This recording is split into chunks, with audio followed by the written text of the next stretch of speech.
Yo, what's up mga kaboss ko TV? I'm back. For today's video mga boss ay bibigyan natin ng linaw ang katanungan nitong ating bossing na ito po ang kanyang comment dun sa isa kong profile account na sa M Dalanon. Mga boss, buti na lang na screenshot ko pa ito at hindi na ibura.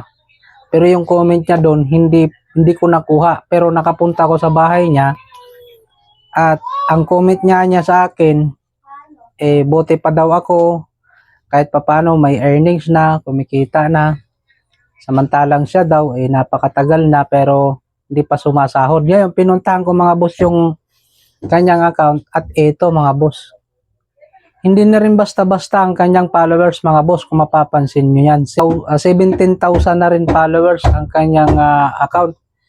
Sabi ko ba't hindi pa ito monetize? Ngayon dahil gusto ko malaman at makatulong sana kaso hindi niya na ito mapanood, gawin na lang natin dito nang sa ganon malaman nyo mga boss, patapusin nyo ito hanggang dulo. Ngayon mga boss, nung pinuntahan ko yung account niya, ito ang nakita ko. Yan. 17,000 followers for ang views niya mga boss. Ganyan kaliit. At kaya po hindi siya namomonetize mga boss. Ito yung pinaka-main boto natin dito sa topic na ito.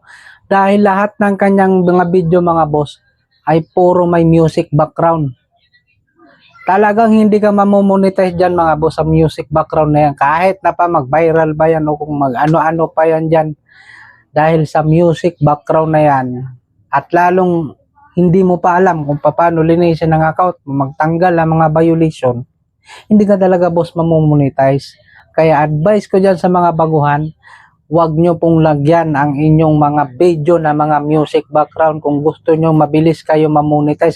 Meron niya ako mga boss, mga followers na 1,000 pa lang ang kanilang followers pero monetize kagad sila sa content monetization tools.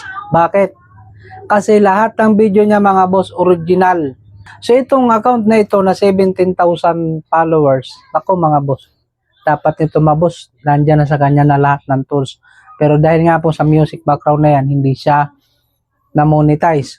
So doon naman sa mga iba kung bakit, malamang nasa isip nyo yan na bakit yung iba nagagamit ng music background, hindi naman na-monetize naman sila.